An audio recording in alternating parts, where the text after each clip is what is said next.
Ya, kita membahas tentang tafsir Jalalain surat Ali Imran ayat pertama. Bismillahirrahmanirrahim. Alif Lam Mim. Allahu a'lamu bimuradihi bidzalika. Alif Lam Mim. Bermula Alif Lam Mim. Alif Lam Mim ini termasuk salah satu fawatihus suwar. Apa itu fawatihus suwar? Fawatihus suwar itu huruf-huruf yang membuka awal ayat dalam surat-surat di dalam Al-Quran. Di Al-Quran itu ada beberapa surat yang dibuka dengan huruf-huruf fawatihus suwar. Dan fawatihus suwar ini sebagaimana yang telah dikatakan oleh para ulama yang tahu makna asli dari fawatihus suwar termasuk alif lam mim ini, itu hanya Allah. Sebagian ulama Allah dan nabinya. Sebagian ulama yang lain mengatakan bahwasanya ada ulama-ulama yang memang Allah beri kefahaman ke dalam hati mereka untuk memahami fawatihus suwar ini. Kalau secara lafadznya, arti secara lafadznya itu enggak ada. Nah, fawatihus suwar ini dibaca 6 harokat. Alif lam mim bermula alif lam mim, itu Allahu bermula Allah. Itu a'lamu lebih mengetahui, bimuradihi dengan yang dikehendaki Allah, bidzalika dengan ayat alif lam mim. Jadi memang alif lam mim ini yang mengetahui makna aslinya ya hanya Allah. Tapi ada sebagian ulama mengatakan Allah paham dan juga Nabi pun paham. Apa bukti Nabi paham? Ya ketika Nabi mendapatkan wahyu alif lam mim, beliau itu dalam sebagian riwayat beliau ngangguk-ngangguk ataupun beliau terlihat seperti faham. Berarti Allah memberikan kefahaman dalam hati beliau. Dan sebagian juga Allah memberikan kefahaman kepada para ulama yang faham tentang tafsir, tentang ilmu. Tapi tetap yang faham asli dari makna ayat ini hanyalah Allah. Hakikat dari makna ayat tersebut. Lanjut.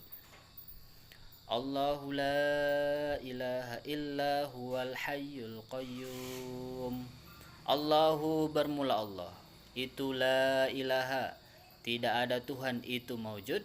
Ini la-nya la linafil jinsi. Illa huwa, kecuali hanya Allah.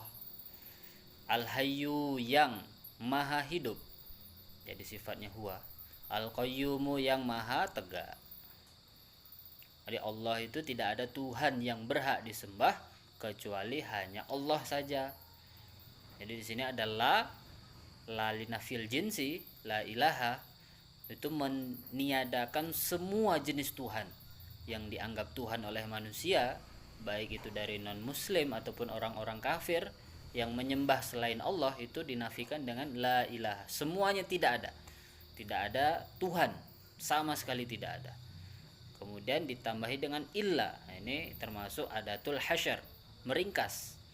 Kalau ada nafi kemudian ada illa setelahnya, maka itu bermakna hanya. Illa huwa, hanyalah Allah yang berhak disembah. Al-hayyu yang maha hidup. Ya, jelas Allah itu maha hidup.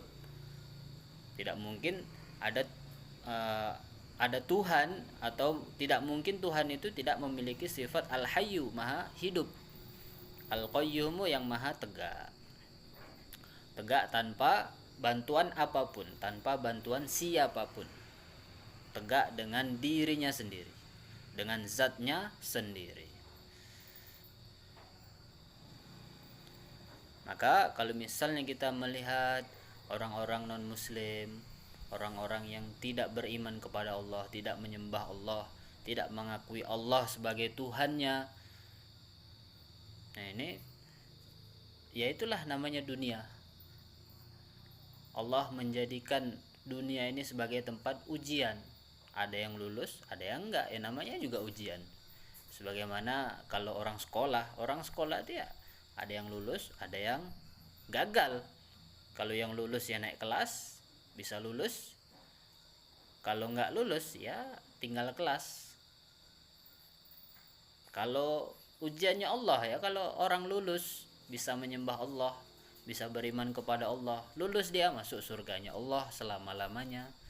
Kalau misalnya dia tidak lulus ya resiko masuk neraka selama-lamanya. Kalau orang lulus masuk surga selama-lamanya, kalau orang tidak lulus masuk nerakanya Allah selama-lamanya. Sampai sini ada pertanyaan? Kalau ada pertanyaan silahkan tulis di kolom komentar.